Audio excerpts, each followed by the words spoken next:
they're things that you have to do religiously. And it's like, making your bed in the morning. Sometimes you don't want to do it, but you'll be better for it. And there's not many of these pressures. There's not many of these type of picks and stunts.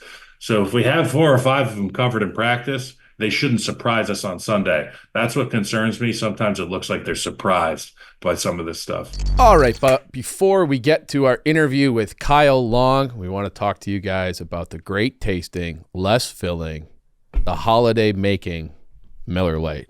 Show them that can again, Dave. Look at this beautiful can right here. Chief, we woke up to about 12 feet of snow on the ground today. All I want to do is curl up on my couch, start that fireplace, get that nice little snap, crackle, pop a can of Miller Lite, retire to the TV for the evening. And I got good news for you. You can now clear out some fridge space. You can put them on your back deck. It's that time of year. They keep them cold outside. Somehow they taste a little bit better when you store them outside. Get a little frost on your fingertips. Yeah, and it is a taste you can depend on. No games, no gimmicks, just a great beer for people who like beer. Miller Lite is brewed for taste. It hits different than other light beers, just simple ingredients like malted barley for rich, balanced toffee note flavors and that iconic golden color. We had quite a few responsibly at the Bears game last weekend, and we'll be having them again this weekend. So if you're making memories at year-end gatherings, taste like Miller Lite. Go to MillerLite.com/midshow to find delivery options near you, but this is Chicago. Miller Lite is Chicago's beer. Anywhere that sells beer, they're going to have Miller Lite. It tastes like Miller time. So this holiday season, celebrate responsibly. Miller Brewing Company, Milwaukee, Wisconsin. 96 calories and 3.2 carbs per 12 ounces. Fewer calories and carbs than premium regular beer. Again, just MillerLite.com/midshow to find those delivery options near you. We'll be having them all weekend. All right, so welcome to another interview show. Today we are joined by former Bear, Kyle Long. Kyle, welcome. It's been a while, I feel like. What's up? How's everything been? Yeah, what's going on, boys? Obviously, we interact with each other a lot on social media, but nice to sit down and have a powwow. We don't get to do this very often, so yeah, good to see you Yeah, guys. last time I saw you, were just hammering balls in our simulator, and now Yeah. you're with a palm tree behind you. So Yeah. We talked double doink last time I saw you. Yeah, I appreciate you not blurring out your background. You're full transparency here, unlike Eddie on Zoom, who won't let anybody look in his room. He's got something to hide. Yeah. Those are bodies over his shoulder. It's a good there. look. I didn't even realize that was an option that Eddie's going with, but I think I might have to adopt that because I don't have anything on the wall yet. We just moved in like 6 months ago. I've got stuff, but having stuff and having stuff up is a difference, and I don't have it yet. So I could go blurred. It would be a good look. thank you. See, he just didn't know it was an option. You assholes! He's got a great Ed Block award there. But- and he's got more stuff than me. But I got a towel hanging. Is that what Ed, you want to see? You hit it from Ryan and I before we started hitting record. Right. Like you instantly, we see your fingers all dancing around. This isn't the for the keyboard. audience. You're being coy. No, He's got some stuff stuck on the wall back there. He Yeah. doesn't want us to see. Correct. no. Just some clothes that. Okay. I should probably. All right. Okay. All right. Yeah. So Bears, I know you're like covering the league at large right now, but Yeah. how much have you seen? What's your biggest takeaway before I get into like specific questions here? My biggest takeaway is that I'm not out on Caleb Williams. Like so many people have obviously been overreacting on social media, and people have jobs to do in the media. And when Jaden Daniels was playing so well, and we had that rough spot after the Jacksonville game, after the bye week, there were so many questions about this guy. And obviously, top to bottom, there's questions. I'm reading articles this morning that Poles could be on the hot seat too. And I'm like, well, he just got here, and he's gotten all the pieces right. But then you take a look at a guy like Joe Douglas, who built a Jets team, which was essentially one quarterback away for so long. And he got the quarterback wrong in New York, and he's out the door. So, I mean, all these guys at any given time are on the hot seat. You stick around 1 week and everybody changes their tune. Like Thomas Brown is now the savior, and Caleb Williams was almost the Packer beater. And they said Cairo Santos should have kicked it higher. And I'm like, quite frankly, you don't know what the hell you're talking about. At the end of the day, they lost a tough game. They lost a really, they're two really, really tough losses away from being in that wild card spot, really. Yeah. And it's unfortunate because, we would have gotten so much out of this young group, this freshly baked Chicago Bears offensive group. And it just hasn't gone that way. There's been a lot of stuff that'll bring me back next year, like at a round of golf. Half the round, I'm like, man, I hate this. I hate golf so much. And then you pure a 3-wood on 18 because you don't give a shit, and you just swing and you hit it perfect. And you're like, I'll see you guys next Friday at 7 a.m. That's how the Bears is for me. I don't know how it is for you guys right now, but I can imagine there's some good and there's a lot of bad. Yeah, take it away. I think largely, Kyle, we're with you. Like there's no panic about Caleb. It's more so about panic regarding the coaching staff and the structure of the front office and ownership, right? You have been part of this brutal process that the Bears keep continuously doing, where they draft the quarterback, they don't fire the coach. You were around when we shifted from Jay and John Fox was given a year of Mitch. Like, can you tell us how detrimental is that to a locker room and changing it around? Or maybe it's not. I'd like to hear your thoughts on that. Yeah, it's often not something I thought about until I was out of the league, that all of the staffs that we had inherited talent that they didn't ask for, particularly at that quarterback position. Um, and a lot of people end up getting fired because of it. And like you said, it's a cycle. And, for it to be a cycle, it means it's happened before. Well, this is cyclical for sure. We've seen it. And as it pertains to moving forward, they're going to have to make a real change at the top about how they go about making their football decisions and who they have in that group chat, whatever their group chat is, whatever that Zoom call is that they get on. I need a Mike Vrabel type guy on the phone in those meetings. I need a Jim Harbaugh type guy in those meetings. Not only in those meetings, but having the ability to slap his hand on the desk and call bullshit on something and say that's not going to work, or I really like this. I understand that they do have opinions. It's not just Virginia and George making a decision about something, but you bring Kevin Warren into the fold, and it was Ted Phillips forever, and now it's Kevin Warren. And I wonder what I wish Hard Knocks would let us listen to those conversations. You know what I'm saying? Yeah. That's what's left to be desired from a former player standpoint, is like, what are we doing differently? I wish we could just hand the keys to a football guy and let it ride. Yeah, I mean, we got to see Kevin Warren talking about seat cushions and stuff for a fictional new stadium that's never going to get built, and that's all we really got from Hard Knocks with him. And then you hear the reports that it's like, how attractive is this job? Because you have an activist team president who is also not really a football guy. So it does. I would love, do you have George's number? We can just add him to our group chat, and then he'll get an unfiltered view of what we actually think.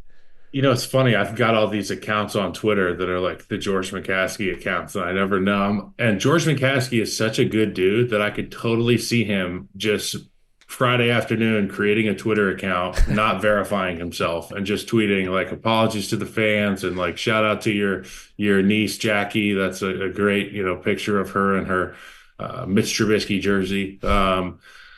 There's a lot of that with George, but to my earlier point, you need somebody to come in there that quite frankly doesn't care about people. They only care about winning. And you're either gonna go the savant route with like a McVay type brain, or you're gonna go with a football nut route like a Jim Harbaugh type or a Vrabel type, who will get in there and be part of the practice and set an example day in, day out of what it looks like to be a man in football.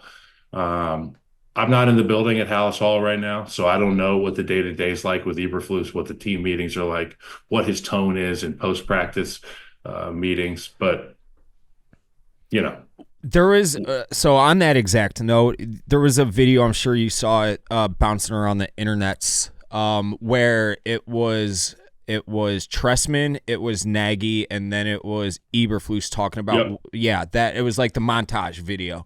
So when you went, I know you obviously were hurt and it was in the middle of COVID and anything. What was the biggest difference you saw playing for Andy Reid in an actual well-oiled machine, compared to the two previous regimes? Obviously you weren't here for Eberflus, but like, what was the biggest eye-opener to you, and compare contrast? Patrick Mahomes. Is it easy as that? Obviously, he's the Chris Jones. yeah. I mean, you look around that locker room and you're like, you're the best at your position. You're one of the best at your position. You're one of the best at your position. And then you find out when they were drafted. And then you figure out how they were acquired by Brett Veach. And then obviously, I call the Kansas City Chiefs the land of misfit toys. And Andy Reid just has a knack for fixing toys up and getting a lot of use out of them. And I've also seen a lot of talented guys come into Chicago and not have success and fall short of the expectations. I think in Kansas City, when you have a quarterback like Patrick Mahomes and week in, week out, you have more than a chance to win the football game. You do everything you can to be part of that winning formula, and you get in line or you get out. Quite frankly, the one thing that stood out to me was the Chiefs still go to training camp. They still go away to training camp. Andy Reid runs an ass kicker of a training camp. And if you can't practice every day in training camp, I can't rely on you in week 16. So there's really a callousing that happens in that building when they go away. Like Travis isn't going to go to a Taylor Swift show for 30 days, and Patrick isn't going to go to the Texas Tech game because we're all together in St. Joseph's, Missouri, at Southwest Missouri State, and we're practicing. It feels like high school. It feels like being on a good high school team when you're there. They're a bunch of badasses. They play for one another, and the one thing you never hear is guys pointing fingers at each other in the media in Kansas City. They keep things in-house. They do things as a team together, led by their quarterback, Patrick Mahomes. He'll rent out a space on a Friday night. So you and your girlfriends and all the players and their families that are in town can go hang out, get dinner. That stuff's important. It's stuff that the 85 Bears used to do, quite frankly. It's stuff that those really good Lovie Smith teams were a part of. And guys like Roberto Garza and Olin Kreutz set the table for guys like myself to carry on that tradition. It was too much for me, especially with all the losing. But that's a big difference, when you go to that locker room and there's the MVP and there's Travis Kelce and there's Andy Reid and now there's Matt Nagy. There's my old coach, and he's the coach of the year. He was, you know what I'm saying? Like They have weapons. Their defensive coordinator could be a head coach, but he loves playing for Andy Reid. He loves having the best defense in the league. Their special teams coach, who was in Chicago, he just called his buddy Devin Hester to say congratulations. He's probably the best special teams coordinator in the league. They have studs everywhere in that building, and they've harvested studs. So their training camp was light years harder than Olivet Nazarene. I would say it was similar to those early days, but now training, you're at home now. A big part of it is going away and Sleeping not in dorms. having everything else and only having your team. That's what it's all about. And they do a great job of that in Kansas City. I would love to see a study because I feel like the Patriots kind of do it at their normal facility, like their home. There's like a group of teams that don't go away. I wonder if there's like a correlation. There's some teams that go away to Napa Valley, bud, and that doesn't count. That doesn't count. When you're going up to wine country and your wife's in the Four Seasons a half a mile down the road asking you what you want on Uber Eats, that doesn't count. All right, we're going to take a quick break from talking to Kyle, and I want to tell you guys about something everybody needs now. It is official. You need that SUV. You need that truck. You need to get through winter, and the best way to do that is to go to ChevyDriveChicago.com to find that new SUV, an Equinox EV, the Blazer like I've got. Dave, you're officially in the market. I am in the market. Like we said earlier, we've gotten dumped on with snow already. It's not even the end of November yet, and I need a car with four-wheel drive. I have been all over Chevy Drive Chicago looking for a nice little fit for me and my living situation right now. And you drove the Blazer the other day. It was awesome. Yeah. It was awesome. I honestly was kind of wishing it was snowing just so I could get the feel for it in the snow because that's what I'm looking for right now myself. So yep. And I found a dealer on ChevyDriveChicago.com. I had a great experience. I'm sure you will too. So if you're not shopping for a new car, rather, you just still need to make sure your car is safe and weather ready for the season. Your local Chevy dealer service center is the place to go. I'm in line for an oil change. The Blazer actually tells you like exactly how much oil you have left. So I'm down to like 21%. So I need to make that appointment. It's going to be so easy. I just go to ChevyDriveChicago.com. You punch in your zip code. The dealer with the service station nearest you pops right up.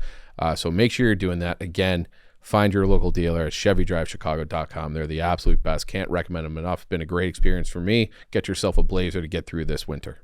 Like, I remember hearing stories of like Lovie Smith would shove Brian Urlacher into an Olivet Nazarene dorm room with zero air conditioning in the middle of, July and August heat. That's the kind of shit that I'm talking about for a football player. Because then you get 13 guys in the hallway, because there's a hallway air conditioner maybe, and there's 13 guys out there in their practice grays, no shirt, and they're talking about the day of practice, and one guy's got ice on his shoulder, the other guy's stretching, one guy's got a crazy electrocution machine on his hamstring, but they're talking together. And in 2024, that stuff doesn't happen. Yeah. And it seems like the only time we hear guys talking is when they're pointing fingers at one another. Obviously, again, I'm not in the building, but from the outsider's perspective, it's like, what can we hang our hat on in that department?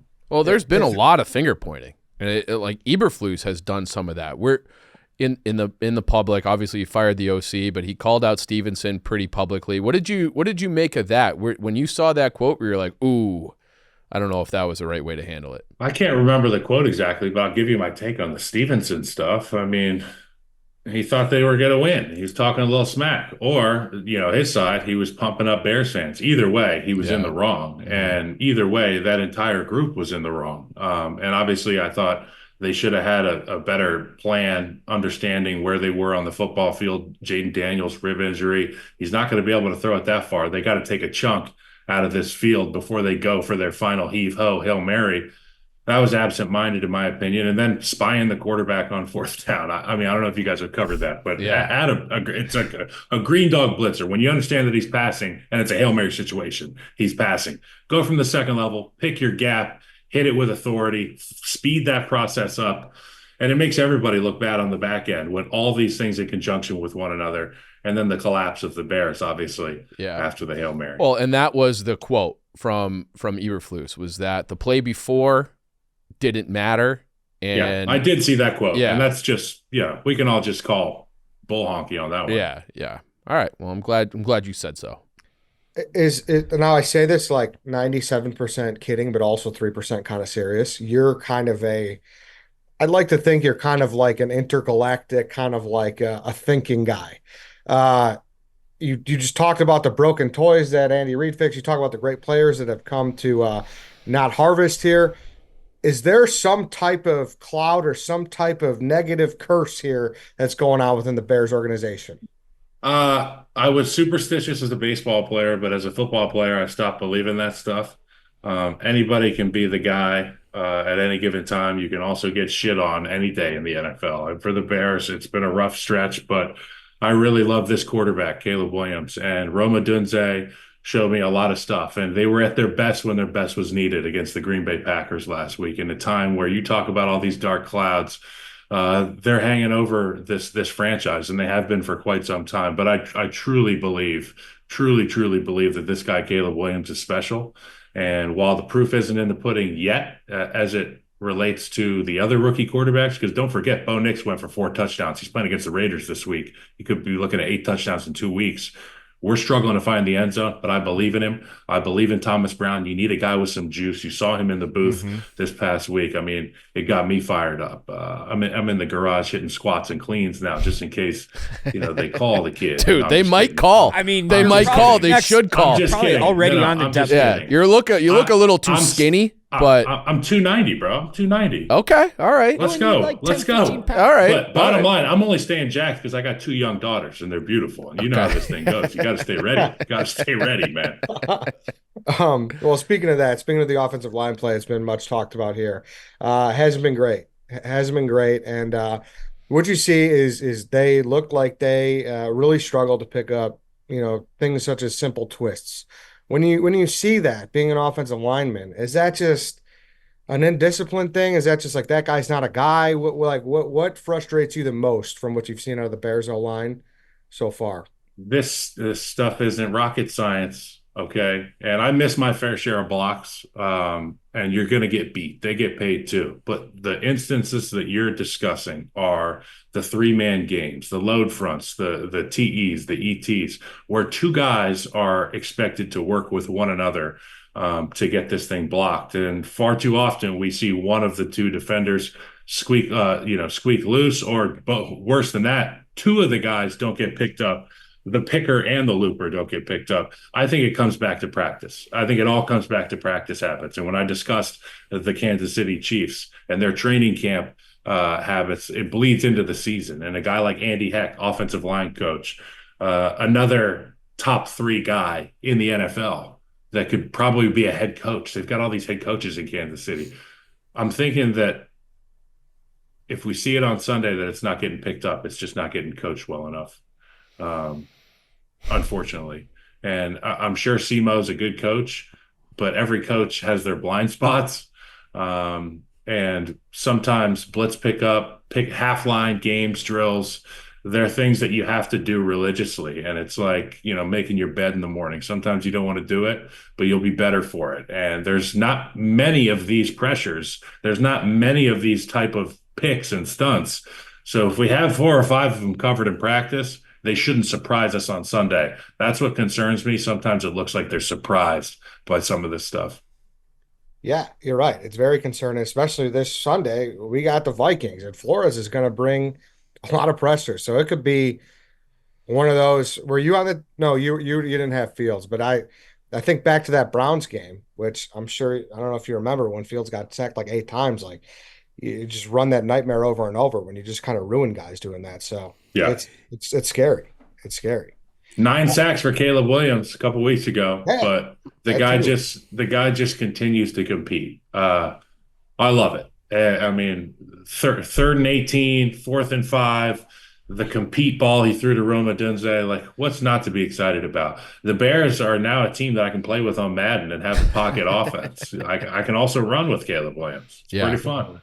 Yeah. I have some, obviously the defensive side of the ball was a strong point last year. I think if they're going to prove anything to us, they got to, some guys got to really step up. Obviously, I'm concerned about Jaquan Brisker's health. That's a real scary situation. Yeah. And on such a violent play that I thought both guys were going to go down. Jaquan Brisker came back in the game. Scary stuff. So I hope he's doing well. Have you watched Braxton Jones much at all, the left tackle? Yeah, he's been doing. I mean, it was like last year. There's flashes where he looks like a great tackle, and in the run game, I think he's fitting up really well. Just need more consistency out of the whole group, and I think that comes down to continuity. You've seen Tevin Jenkins in and out of the lineup a number of times this season, and guys have gotten rolled up. So we've seen some quick spells from other guys, but continuity is huge, especially for the tackle. It changes how you set. It changes how you double team on down blocks. There's a lot there for Braxton Jones, but I like Braxton a lot. I think he's got a good game. Yeah, so you're in a situation where obviously you know how important the left tackle is, and one of your good friends, I think you lived with Leno, and he was a Yep, late 7th round pick. Braxton was a 5th round pick, and Charles Leno ended up having a nice career. really good career. Like how important that left tackle position is. Can you just get by with being like solid career, or do you really need to upgrade and I use? totally think so. I mean, I think that the successes of a lot of these offenses are predicated on the talent on the inside of the offensive line. Take Kansas City, for example. Their 3 guys are all pros, and 2 of them were acquired in the same draft in the year that I was there. So I got to see them as rookies, and they weren't all pros day one. It takes development. It takes a commitment to having an identity offensively so that if every receiver in our room goes down with a hamstring, we can run the football and we have confidence in our group. I think Braxton is more than serviceable. I thought he had an ass kicking block out front of Yeah. our He guy did, Swift yes. last week. That was a highlight He block. broke We that. love to see that. Probably got a big clap in the offensive meeting room. Mm-hmm. But it's about continuity, and you got to draft these guys, get them young, bring them up in a culture, and just have them go kick ass for you week in, week out. What do you see out of Darnell Wright on the other side? Because he was that high pedigree guy who's been, I would say, this year more than last, up and down from my vantage point. So what do you see out of him? I think he has all the tools. I mean, when you get him on the down block in the run game on the backside, people just roll out of there. I feel like once he figures out a good plan with his hands, the game will look really boring to him. At times, he gets open at the top of the rush, he reaches, and the timing for that punch for a guy that's got such length and strength. Once he figures out the timing there, it's going to be game over for a lot of rushers. I just think it's a matter of time. He's a young dude. He's getting his reps in. And like you said, last year he had so many like highlight type plays and so many highlight type pass pro reps that you expect to see it all the time. Just remember, he's still a puppy. He's coming along. And again, you put a stud inside at guard for both those tackles and watch the tackles play elevate immediately. How long does it take typically? What do you think's average for an offensive lineman to feel like, all right, I feel like I belong in this league. I feel like I know what I'm doing. Like halfway through year two, like about right now, for these guys. I didn't know what the hell was going on for the first year and a half. Roberto Garza pretty much grabbed me by my collar and told me who to block every single play. and thank God for that. And, I had another rookie at the right tackle spot next to me, a seventh rounder, and Jordan Mills, who was a good player for us for a bit. And you gotta lean on these vets, and I think the more of these guys because Darnell Wright's going to be the vet soon enough, and Braxton Jones, they'll be the vets soon enough when they bring in these young pups, which I'm sure they will inside, and they're going to have to be those guys. So they have to do away with the fact that they're young and be like, we're vets now, and get on our page because we're going somewhere. So with all that said, obviously we're kind of looking ahead to 2025. It sounds like if you were Kyle Long, the GM, you go out and you get a veteran type center and then you build your guards, you build some draft capital in the guards, or what do you think? I'd have to look at the centers coming out of the draft, but I think centers are obviously a really important position. He gets everybody right. He speaks every play. He touches the ball every play. He's involved in the blocking assignments, run or pass every play. I think that's a really important one. But yeah, I'd say that inside three is a priority. If you really want to protect this guy, Caleb, the dangers will come from the A and the B gap more often than they'll come from the edge rushers. You guys got anything else, Bears, or else maybe we can get some Ducks or what? I mean, you said kind of in the beginning that you saw people online saying that Cairo should have just kicked it higher. I kind of wish he just kicked it higher. Hey, man, I don't think it's. I honestly am not a kicker, obviously, but. You did challenge me to a punt, pass, and kick competition like 5 years ago. Well, that's just, you got to be an athlete. I will say, I spoke to Jay Feely about this, and he was like, it's kind of asinine to be like, kick it higher. And obviously, Robbie Gould coming out the last 2 days and being like, hash is where he makes all of his kicks. And I was like, that's actually a great point, Robbie. Yeah. That's a great point. No, I was joking. Did you think that was a penalty? I don't even like yes, but what are we going to do about it? I don't know. Yeah, that's exactly that's the appropriate response to that, I think. It didn't get called. And so, I mean, they blocked it. They blocked it. They cheated and they blocked it. And we let them off the hook. Yeah. Exactly. You were probably at Oregon for that, or maybe high school for that. Were you in high school? I was in high school for that. Yeah, you were. Because you're turning. I saw you're turning 36 in like 2 weeks. So happy early birthday! It is. Oh wow, it is in 2 weeks. Holy shit! Something like that. How about that? White Sox Dave's counting your birthday there. Calendars. We're only like a month apart, so I noticed that when I looked up what years you were playing. I have one final question for you. So Ed and I are taking a trip across the world to Turkey in just over a week. Next Friday we leave. We're getting hair transplants. Would you like to join us? I was going to say, you're going to Turkey obviously because you're equally as bald as I am. Yes. Well, not quite, but eventually I would. You haven't come home yet. Take the hat off. No, I don't. We don't. Take the hat off. We don't take the hat off, Dave. We don't take hats off in this home. We don't take friends here. Yeah, I'm not the audience, is it? Eddie, that is such a flex, dude. What? Just having that lettuce up there. I mean, do you think I should do it? What do you think? Who is that? Elena Blanchard going in your front wave there, ripping, hanging 10. I just, I got a few divots to patch up, why not patch them up? You got a great front nine, though. You got a Yeah. great front nine. Yeah. It is. That is Got to that hire is an true. architect for the Really back. natural volume up there too. You know what? I respect it. Are you going to be on a plane with a bunch of just bandaged people Yes, on the coming way back. Like And it could be chicks getting BBLs or like lip injections. Oh, wow. Okay, I think I'm going to get my good. teeth whitened out there. It's just like the cosmetic surgery capital just of the a world. bunch of people on a confidence boost. Pretty much, on pretty an much. airplane. Just a bunch of beautiful people. I would love if you, like, a year from now, you just popped in with like shoulder length hair. I asked my wife the other day, I was like, hey, I kind of want to have hair. She's like, you look great bald though. And I was like, it's not even about looking great. I just have always wanted to like brush my own hair, style my own hair, Right. maybe get compliments about how beautiful my hair looks. Something I've never experienced, When was the last time you had hair? The last time I had hair was the night before the Fiesta Bowl in 2012. I lost a bet to Jake Fisher, I believe, in like Madden or NCAA. Had to shave my head, and I was already bald, like White Sox Dave bald. So it was kind of a welcome come home moment. And I remember seeing my parents the next day when we were getting ready to bus to the stadium, and my dad was just like, remember the guy from Happy Gilmore who just shook his head like every 10 minutes? That was my dad. Yeah. First time he saw me with a shaved head. And then I let it grow back. It got heinous. And by the time the combine rolled around, I had a roommate named Brian Schwenke. Brian Schwenke had a beautiful Steven Seagal ponytail, white guy, Japanese ponytail. And he told me in the hotel room the night before the game or the night before the combine, he said, what's your plan with your hair? And I was like, hey, what the fuck are you talking about? What's the plan with my hair? He's like, you're not going to go out there with that hairdo, right? And we don't wear helmets at the combine. Everybody's going to see that head. And I was like, oh my God, people really feel that way about it's repulsive. It's actually repulsive how bald I am. And for him to say that to me was a huge, huge moment in my life. And I shaved it with like those shitty disposable razors that are in like training rooms, before you put a Band-Aid on. I shaved my head with that.